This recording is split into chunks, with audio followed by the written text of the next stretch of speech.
4절 5절 말씀입니다. 함께 읽겠습니다. 예수께서 그 당할 일을 다 아시고 나아가 이르시되 너희가 누구를 찾느냐? 대답하되 나사렛 예수라 하거늘 이르시되 내가 그니라 하시니라. 그를 파는 유다도 그들과 함께 섰더라. 자, 우리는 지난 한 달 남짓 요한복음 13장부터 17장까지 5장을 살펴보면서 예수님께서 십자가를 지시기 전 마지막 며칠 동안에 있었던 일들에 대해서 읽어보았습니다.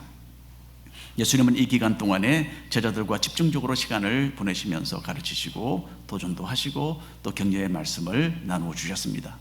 이 짧은 마지막 며칠 동안 주님은 제자들의 발도 씻어주셨고 최후의 만찬을 인도하시면서 교훈하기도 하셨습니다. 또 천국에 대해서 그리고 성령님의 사역에 대해서 가르치셨고요, 우리가 잘 아는 포도나무에 대한 비유도 들려주셨습니다. 그리고 지난주에 우리가 읽었듯이 제자들이 귀로 들을 수 있도록 소리내어 기도하심으로써 십자가의 영광과 하나님의 보존하시는 은혜와 또 먼 장래에 믿게 될 우리를 위해서도 하나님의 계획이 어떠한 것인지를 알도록 하셨습니다. 이제 18장으로 와서 제자들을 위한 예수님의 가르침은 끝이 나고요, 온 세상 사람들을 구원하시는 십자가의 사역이 펼쳐지기 시작합니다. 오늘 말씀은 예수님께서 붙잡히시던 그날 밤에 일어난 이야기예요. 한편으로는 죄인을 향한 하나님의 가장 위대하신 은혜와 사랑이 표현되는 그런 순간이었지만 또한 동시에 하나님을 향한 인간의 가장 악한 모습이 드러나는 때이기도 했습니다. 온 우주에서 가장 존귀하신 분이 죄인을 위해서 자신을 내어주시는 그런 시간이었고, 또한 사람들이 그 거룩하신 분을 저버리는 불신앙과 어리석음으로 얼룩진 밤이었어요. 먼저 1번 함께 읽어보겠습니다. 유다는 배신했다. 예수님을 배신했습니다. 오늘 살펴볼 성경 말씀은 예루살렘에서 0.5마일 정도 떨어진 겟세마네라는 동산을 배경으로 합니다. 유대인의 가장 큰 명절인 유월절을 앞두고 예루살렘 도시는 여러 지방에서 몰려온 순례자들로 들끓었어요. 예수님은 수많은 인파로 붐볐던 도시를 벗어나서 한적한 이곳 겟세마네 동산에 자주 오셔서 제자들과 시간을 보내시고 또 기도도 하셨습니다. 18장 1절 2절 말씀 함께 읽어보겠습니다. 예수께서 이 말씀을 하시고 기드론 시내 건너편으로 나가시니 그곳에 동산이 있는데 제자들과 함께 들어가시니라. 그곳은 가끔 예수께서 제자들과 모이시는 곳이므로 예수를 파는 유다도 그곳을 알더라. 겟세마네라는 말은요, 올리브 오일을 짜는 곳이다 라는 뜻입니다. 사람들은 이곳에 있는 올리브 나무 열매를 따서 부숴뜨리고 눌러서 기름을 짜내어서 사용을 했습니다. 죄인들을 위해서 말할 수 없는 육신의 고난을 받으시고 물과 피를 다 쏟아주실 예수님의 십자가를 잘 예표해주는 지명 이름이라고도 우리가 할 수 있겠습니다. 그리고 에덴 동산에서 타락해서 죄에 빠진 인간을 위해 예수님께서는 이곳 겟세마네 동산에서 자기 자신을 내어주시고 그 모든 죄를 씻는 일을 행하셨던 것입니다. 올해 초에 러시아의 침략으로 시작된 우크라이나 전쟁은 아직도 끝날 기미가 보이지 않죠. 전쟁으로 인해서 러시아와 우크라이나 양 나라는 많은 군인들이 목숨을 잃거나 또 부상을 당했습니다. 민간인들의 인명 피해도 적지 않습니다. 이 전쟁이 속히 종결되기를 간절히 바랄 뿐입니다. 자, 근데 불과 몇 년 전에는 우리 미국도 전쟁에 개입되어 있었어요. 기억나십니까, 여러분? 한동안 하와이 기지에서 수많은 군인들이 이라크와 아프가니스탄으로 파병되어 나갔습니다. 우리 교회에서도 여러분들이 떠났다가 감사하게도 무사히 다 돌아왔어요. 전쟁의 위험 속으로 뛰어드는 군인들의 마음이 어떻겠습니까? 전투를 대비해서 여러 해 여러 달을 걸쳐서 훈련에 임했죠. 하지만 실제로 전투 속으로 투입되는 그 순간에는 마음 깊은 곳에서 떠오르는 그 죽음의 두려움, 또 불구가 될 수 있다는 그런 염려 어떻게 떨쳐버릴 수 있겠습니까? 그래서 신앙인들은 이런 위기의 시간에 하나님 앞에 무릎을 꿇고 기도하게 되는 것입니다. 생애의 가장 큰 위기를 앞두시고 예수님도 잡히시던 그 밤에 겟세마네 동산에서 혼신의 힘을 다해 기도하셨습니다. 십자가를 지는 것을 목적으로 하고 그것을 바라보며 일생을 사셨지만은 이제 이 일을 대하시면서 주님도 고민하시며 기도하셔야만 했던 것입니다. 가룟 유다는 예수님의 제자로서 겟세마네 동산에 대해서 잘 알고 있었어요. 그리고 늘 제자들과 친밀한 관계 속에서 말씀을 나누시던 이곳에서 유다는 예수님을 저버리는 일을 실행에 옮겼습니다. 3절 말씀 함께 읽겠습니다. 유다가 군대와 대제사장들과 바리새인들에게서 얻은 아랫 사람들을 데리고 등과 횃불과 무기를 가지고 그리로 오는지라. 이미 가룟 유다는 대제사장들에게서 은 30을 받고 예수님을 넘겨주기로 약속한 상태였어요. 대제사장들은 사람들의 눈을 피해서 밤중에 조용히 예수님을 체포해서 그 다음날 즉각 사형에 처하기를 원했습니다. 그래서 예수님이 있을 장소를 알고 또 그 어두운 밤에도 주님을 정확하게 가려낼 수 있는 사람이 필요했던 거예요. 바로 이 역할을 예수님의 제자였던 유다가 해내었습니다. 예수님은 자기 주변에 있었던 가장 가까운 사람들 중 하나로부터 배신을 당하셨어요. 한국 사람들의 표현을 빌린다면 믿는 도끼에 발등을 찍히신 거죠. 그런데 이것은 결코 예수님께 놀라운 일로 다가온 것은 아닙니다. 주님은 처음부터 유다가 자신을 배반할 것을 잘 알고 계셨어요. 유다는 3년 동안 예수님을 따라다니면서 수없이 많은 주님의 교훈을 들었지만 자신의 스승이 누구인지를 전혀 알지 못했습니다. 또 유다는 예수님이 행하시는 엄청난 기적들을 직접 눈으로 보았습니다. 수많은 사람들의 병을 고치시고 빵 2개와 물고기 5마리로 5,000명을 먹이시는 것도 유다는 보았습니다. 또 능력의 말씀으로 성난파도와 바람을 잔잔하게 하시고 또 무리를 걸으시는 것도 유다는 목격했습니다. 하지만 예수님께서 이 땅에 오신 하나님이심을 깨닫지 못했어요. 유다는 가장 훌륭하신 스승을 가까이 두고서도 전혀 깨우침을 받지 못했던 참으로 불행한 사람이었습니다. 유다는 다른 제자들과 함께 어울리면서 표면적으로는 제자로 살았지만은 그 마음은 죄와 타협되어 있었어요. 공동으로 사용하는 돈을 맡는 재정부장의 역할을 하면서도 그 돈을 몰래 도둑질해서 사용했다라고 합니다. 사람의 마음을 꿰뚫어 보시는 예수님을 바로 옆에 모시고 있었지만은 유다에게는 그 주님의 통찰력 있는 눈을 두려워하는 마음이 결핍되어 있었어요. 얼마나 안타깝습니까? 마지막에 와서 예수님께서 자신이 원했던 정치적인 지도자가 아님을 보고서 유다는 주님을 팔아넘기고 언전 30이라도 건져야 되겠다라는 생각을 했던 것 같습니다. 여러분, 교회 생활을 하지만은 신앙을 위해서가 아니라 전혀 다른 목적으로 그렇게 하시는 분들이 있습니다. 돈 때문에 교회를 찾는 사람들을 제가 본 적이 있어요. 이 사람들은 교회에 또 교인에게 금전적으로 피해를 입히고는 교회를 떠나갑니다. 가룟 유다를 닮은 참 안타까운 사람들이 아닌가 생각합니다. 주님을 향한 우리의 사랑이 겉모습만의 것은 아닌지 혹시 스스로 진단을 내려보는 것이 좋을 것입니다. 습관과 형식에 의한 표면적인 신앙생활에 만족하는 일은 우리에게 없어야 합니다. 이것이 우리 자신에게 아무런 유익이 되지 않는 것은요, 하나님께 도무지 칭찬받지 못할 형태의 신앙이기 때문입니다. 마가복음에 있는 14장 44절 45절에 있는 말씀을 함께 읽겠습니다. 예수를 파는 자가 이미 그들과 군우를 짜 이르되 내가 입맞추는 자가 그이니 그를 잡아 단단히 끌어가라 하였는지라. 이에 와서 곧 예수께 나와 랍비여 하고 입을 맞추니. 가룟 유다는 예수님을 팔아넘김으로써 주님을 저버렸는데 그것도 자신의 스승을 입맞춤으로써 배신하는 참 독특한 방법을 선택했습니다. 그 당시 문화에서 입맞춤은 헌신적인 사랑을 의미했어요. 가족들이 서로 만나고 헤어질 때는 입을 맞춤으로써 사랑을 표현했고 제자들은 스승에게 똑같이 입을 맞추어서 존경을 표시했습니다. 유다는 이 신성한 표현을 변절시켜서 배반의 신호로 사용했던 것입니다. 사탄은 아름다운 것을 변절시켜서 파괴의 도구로 삼는 데에 전문가입니다. 표면적으로는 가장 선하게 보여도 그 내면에는 우리의 신앙을 해치는 사탄의 계획이 있을 수 있다는 것을 염두에 두고 늘 경계를 늦추지 말아야 합니다. 자, 이렇게 예수님을 팔아넘긴 가룟 유다는요, 나중에 양심의 가책을 받고 스스로 목을 메고 자살을 시도했고 매달렸던 나무에서 떨어져서 배가 터져 창자가 흘러나오는 그런 비참한 죽음을 맞이하고 맙니다. 예수님을 저버린 사람이 마땅히 받는 형벌이 얼마나 중요한지를 잘 보여주는 거죠.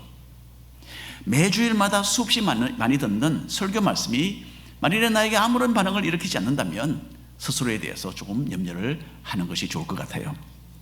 주변에 있는 다른 사람들의 신앙은 성장하는데 나는 아무리 말씀을 듣고 여러 가지 이런저런 일을 해도 마음에 아무런 변화가 찾아오지 않는다?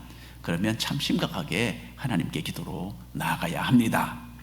거룩한 하나님의 백성들과 어울리면서 함께 생활하기는 해도 돌같이 굳어진 마음 때문에 영적인 발전이 없는 그런 헛된 시간을 보내는 것은 아닌지 주님께 물어보시기를 바랍니다. 두 번째로 함께 읽어보겠습니다. 대제사장들은 모함했다. 예수님을 모함했습니다. 다른 유다와 함께 출동한 성전 군사들 또 여러 군중들은 대제사장들이 보낸 아랫 사람들이었어요. 이 사람들은 큰 무리를 이루어서 손에는 횃불과 무기로 무장하고 그 깊은 밤에 겟세마네 동산에서 예수님을 붙잡으려고 몰려왔습니다. 큰 능력을 가지신 예수님께서 체포될 것에 반항하실 것으로 생각을 했던 것 같아요. 그래서 이 사람들은 이렇게 만반의 준비를 갖추고 갑자기 들이닥친 겁니다. 가룟 유다를 앞세우고 왔지만은 이 무리들은 그 어둠 속에서 누가 누구인지를 잘 분간하지 못해서 상당히 혼돈 가운데 있었던 것 같아요. 그때 예수님께서 직접 물어보십니다. 너희가 누구를 찾느냐? 그 내용을 한번 읽어볼까요? 4절부터 6절까지 말씀입니다. 예수께서 그 당한 일을 다 아시고 나아가 이르시되 너희가 누구를 찾느냐?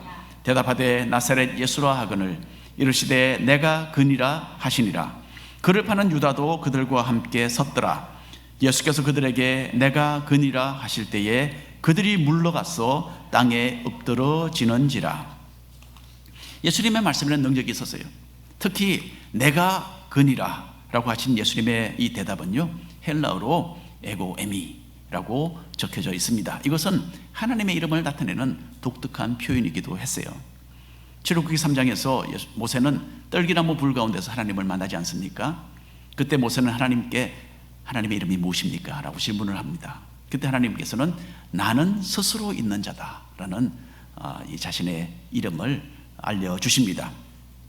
그래서 여기서 예수님께서 에고에미, 내가 그니라 라고 하셨을 때에 하나님의 이름이 한편으로는 언급되었어요. 그리고 이 말씀의 능력 때문에 몰려왔던 무리들은 저절로 땅에 거꾸러져 버렸어요. 사도 요한이 왜 이런 내용을 썼을까요? 이 현상은 한 가지 중요한 사실을 보여줍니다. 주님께서 붙잡히신 것은 주님께서 무력해서가 아니었어요. 얼마든지 맞서 싸워서 이길 수 있는 충분한 하늘의 권세가 있으셨지만은 인간의 구원을 위한 하나님의 뜻을 이루기 위해서 주님은 기꺼이 자신을 내어주신 것이었어요. 18장 10절 말씀 함께 읽겠습니다. 이에 시몬 베드로가 칼을 가졌는데 그것을 빼어 대제사장의 종을 쳤어 오른편 귀를 베어버리니 그 종의 이름은 말고라. 어떻게 베드로가 칼로 대제사장의 귀를 베어버렸을까? 이것은 참 잘 쉽게 이해가 되지 않는 거죠. 저는 한번 생각을 해봤습니다. 베드로가 이제 오른손잡이라고 생각을 하고 아마 이렇게 왼편에서 오른쪽으로 이렇게 칼을 휘둘렀던 것 같아요. 그리고 마주보고 있던 이 종은 피했겠죠. 피했는데 이제 그러다가 옆으로 해서 오른쪽 귀가 날아간 것 같습니다. 어쨌든 이건 제 생각이고요. 겟세마네 동산에서 이렇게 상황이 험악하게 변하자 베드로는 용기를 내서 칼을 뽑아서 주님을 위해서 싸우려고 시도를 했던 것입니다. 그런데 대제사장의 종 이 말고라는 사람의 귀가 거기서 떨어지게 됩니다. 성경 다른 곳에 보면 주님께서는 바로 그 자리에서 이 사람의 귀를 만져서 낫게 해주셨다라는 기록이 있어요. 자신이 잡히시던 그 상황 가운데서도 주님의 마음은 인간을 향한 긍휼과 사랑으로 가득 차 있었던 것을 보여줍니다. 자, 이어서 주님은 베드로에게 이렇게 말씀하십니다. 11절 말씀입니다. 예수께서 베드로더러 이르시되 칼을 칼집에 꽂으라. 아버지께서 주신 잔을 내가 마시지 아니하겠느냐 하시니라. 여러분, 잔이라고 할 때요 여러 가지 의미가 있을 수 있습니다. 결혼식 피로 연애 가면 잔이 테이블마다 놓여져 있지 않습니까? 이것은 축하와 기쁨을 의미하는 잔입니다. 또 운동 경기가 끝나면 때로는 컵 모양으로 된, 잔 모양으로 된 트로피가 정정이 되잖아요. 이것은 승리의 잔입니다. 근데 간혹 한국 사극 드라마를 보면요 왕으로부터 특별한 잔이 신하에게 내려지잖아요. 사약을 담은 그릇이 신하에게 내려집니다. 이것은 고난과 죽음의 잔입니다. 예수님께서는 이 고난의 잔에 대해서 지금 말씀하고 계십니다. 주님께서는 얼마든지 자신을 해치려는 그 무리들을 압제할 수 있으셨어요. 하지만 주님은 인간의 죄를 사하기 위해 도리어 십자가의 고난을 선택하셨습니다. 세상 죄를 짓고 가는 하나님의 어린 양이 되셔서 자기 자신을 그렇게 내어주신 것입니다. 12절 13절 말씀 이제 읽겠습니다. 이에 군대와 천부장과 유대인의 아랫사람들이 예수를 잡아 결박하여 먼저 안나스에게로 끌고 가니 안나스는 그 해의 대제사장인 가야바의 장인이라.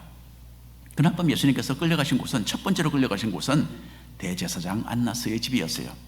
안나스는 교만하고 야심찬 사람으로서 엄청난 부를 자랑했던 사람입니다. 예수님 당시와 또 초대교회 시대에 이스라엘의 정치와 경제를 자기 마음대로 주물렀던 사람입니다. 또 성전에 관계된 모든 일에 대한 결정권을 가진 사람이었어요.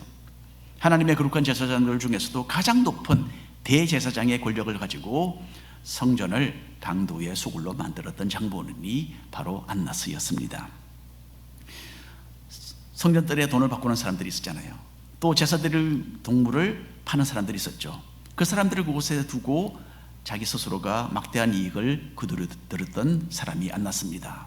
그래서 예수님께서는 하나님의 집은 만민이 기도하는 집이다 라고 선언하시면서 그 장사하는 사람들의 테이블을 뒤엎으시고 또 끈으로 채찍을 만드셔서 성전들에 둔 동물들을 다 쫓아내셨습니다.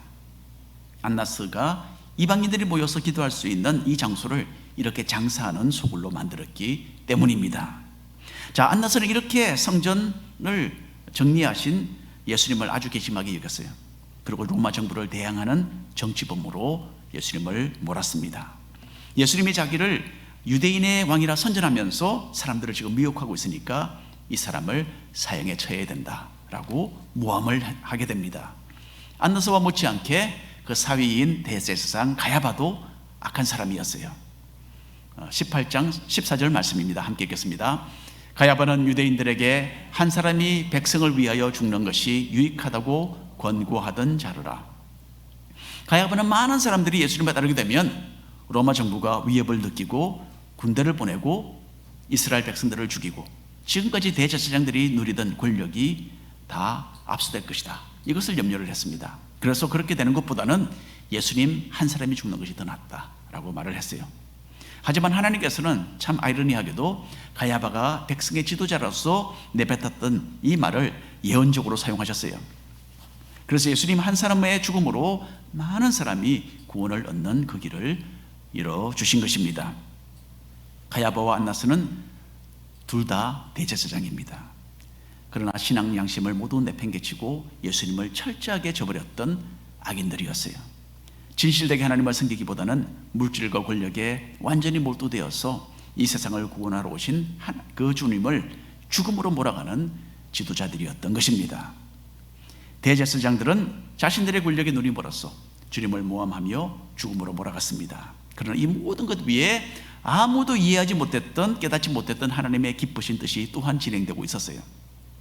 주님의 고난의 잔을 마시는 것으로 우리 죄인들이 죄에서 씻음을 받고 구원을 얻도록 하신 겁니다.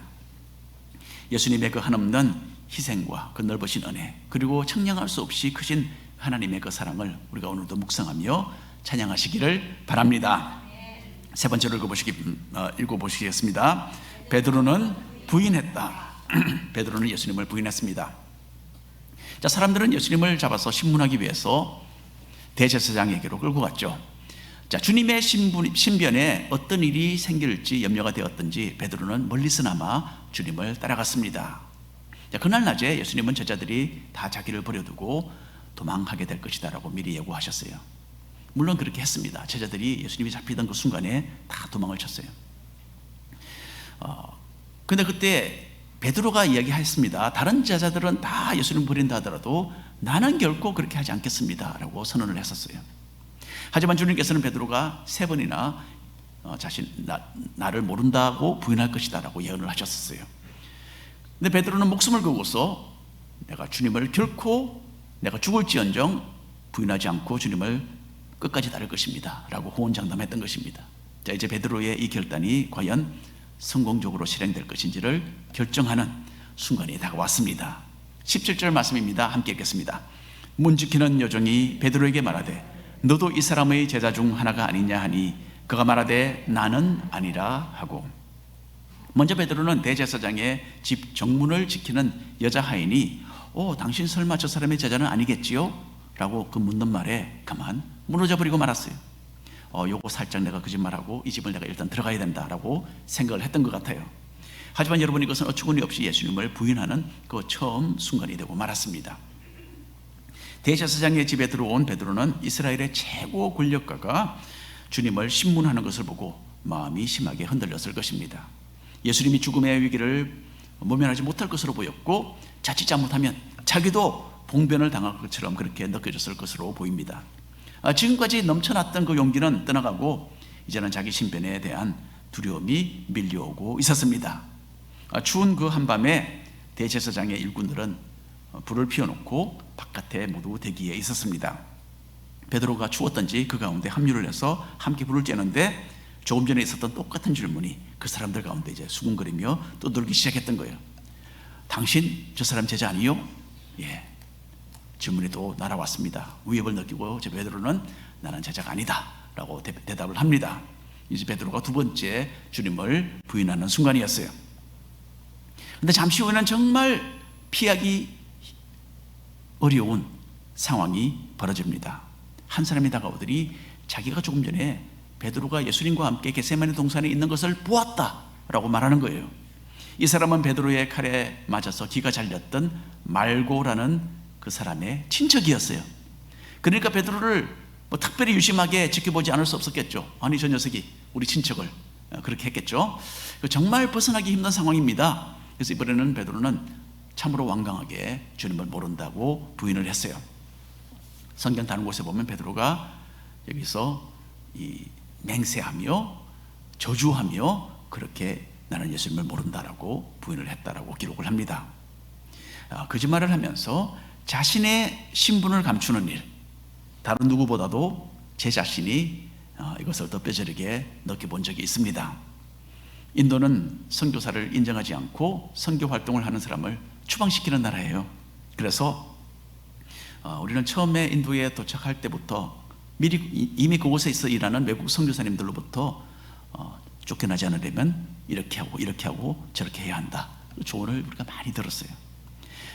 재미있는 것은요, 주의해야 할 것 중에 하나는 인도 교회에 얼씬을 하지 않는 거예요. 인도에 또 교회가 있습니다. 많지는 않아도. 그래서 인도 교회는 가면 안 된다, 선교사는. 교인들 중에는 정부 스파이가 있어서 선교사들을 경찰에 고발한다는 거예요. 그래서 선교사들 중에는 동네에 있는 교회에서 열리는 주일 예배에 참석하지 않는 사람들이 많았어요. 분명히 선교사인데 교회 예배에 가면 오지 않는 겁니다. 예, 그런 이유로 저희들은 이렇게 조심해서 우리가 도대체 무슨 일을 하겠는가, 그런 생각을 하면서 우리는 인도 교회를 빠지지 않고 매주 다녔습니다. 그런데 다른 도시에 우리가 이사를 해서 정착을 해서 어느 교회 예배에 처음을 참석했는데 그때의 저의 믿음을 뒤흔들어 놓는 일이 발생하게 됩니다. 처음 그 교회에 제가 갔기 때문에 사람들 앞에서 제가 인사를 했어요. 그리고 또 특별히 미국에서 왔다 그러면 또 사람들이 질문이 많습니다. 왜 미국에서 이렇게 왔느냐, 그래서 나는 한국 사람입니다. 그렇게 제가 바꾸어서 설명을 했어요. 그때는 삼성, 또 현대 이런 차들이 들어오기 시작했는데 그래도 한국이 어느 나라인지 몰랐어요. 인도의 어느 시골에 어디가 코리아인가 보다, 그렇게 생각하는 사람들이 많았어요. 그래서 그냥 나는 한국 사람입니다, 그렇게 이야기를 했어요. 그래서 사람들이 다 그걸 받아들이고 인도 사람들이 그런가 보다 그렇게 하고 이제 말았는데, 또 제가 또 생긴 게 약간 인도 사람처럼 생겼잖아요. 그래서 그냥 넘어갔습니다. 그런데 거기에 외국인이 하나 있었어요. 아프리카에서 온 흑인 유학생이 그 교회에 있었어요. 그 사람이 갑자기 그 온 장소가 쩡쩡 울릴 만한 큰 소리로 당신 선교사님이군요, 그렇게 저한테 이야기를 하는 거예요. 예, 그 사람은 아프리카에도 한국 선교사님 많이 사니까 그렇게 자동적으로 연결을 했던 것 같아요. 당신 선교사님이군요. 참 반갑게 그렇게 저를 반갑다고 이야기하는 건데 저한테는 전혀 도움이 안 되는 거죠. 이전에 선배 선교사님들이 이야기했던 대로 갑자기 그 교회 안에는 경찰 스파이가 있을 수도 있겠다. 두려움이 순간적으로 제 마음을 사로잡는 거예요. 그래서 저도 모르게 나는 선교사가 아닙니다, 이렇게 이 말이 저절로 순간적으로 제 입에서 나가버렸어요. 예. 사람이 다급해지면요, 그 순간을 모면하기 위해서 거짓말을 해야 한다라는 이 강력한 유혹을 받게 되는 것 같아요. 간단한 거짓말이 큰 문제를 슬그머니 넘어갈 수 있도록 도와주기 때문입니다. 베드로도 이런 이유로 주님을 모른다고 부인했을 거예요. 죽기까지 예수님을 따르겠다는 그 용기는 어디론가 사라지고 베드로는 자기 보호를 위해서 예수님을 저버리는 비겁한 사람이 되어버렸던 것입니다. 61장 누가복음 22장 61절 62절 말씀 우리가 함께 읽어보겠습니다. 주께서 돌이켜 베드로를 보시니 베드로가 주의 말씀 곧 오늘 닭 울기 전에 네가 3번 나를 부인하리라 하심이 생각나서 밖에 나가서 심히 통곡하니라. 신문을 받으시던 예수님은 바로 그때에 고개를 돌리시고 베드로를 향해서 쳐다보셨어요. 예수님의 눈을 대하면서 베드로는 자신의 실패에 대해서 비로소 깨닫게 됩니다. 그리고 대제사장의 집을 빠져나와서는 목을 놓고 통곡을 했습니다. 이것이 우리 모두의 이야기가 아니겠습니까? 우리 또한 생활 속에서 얼마나 많이 주님을 부인하는 일을 하고 있는지 돌이켜보게 되는 것입니다. 그리고 얼마나 많이 주님 앞에 눈물로 회개하는 우리들인가를 생각할 때에 우리는 참으로 베드로의 그 심정을 이해할 수 있는 것 같습니다. 우리의 연약함과 잘못에 대해서 주님은 다 알고 계십니다. 우리가 실패할 것을 미리 아시는 주님이세요.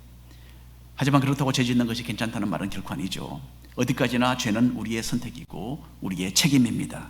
다만 베드로와 같이 돌이키기만 한다면 하나님의 은혜로 우리는 다시 기회를 얻게 되는 겁니다. 이것에 대해서 감사하시기 바랍니다. 오늘 결론에 말씀드립니다. 가룟 유다와 대제사장들 그리고 베드로 모두가 예수님을 저버렸어요. 하지만 베드로의 경우에는 그 결과가 다른 사람들과는 하늘과 땅처럼 달랐습니다. 예수님의 사랑의 눈길이 베드로로 하여금 회개하도록 인도하셨어요.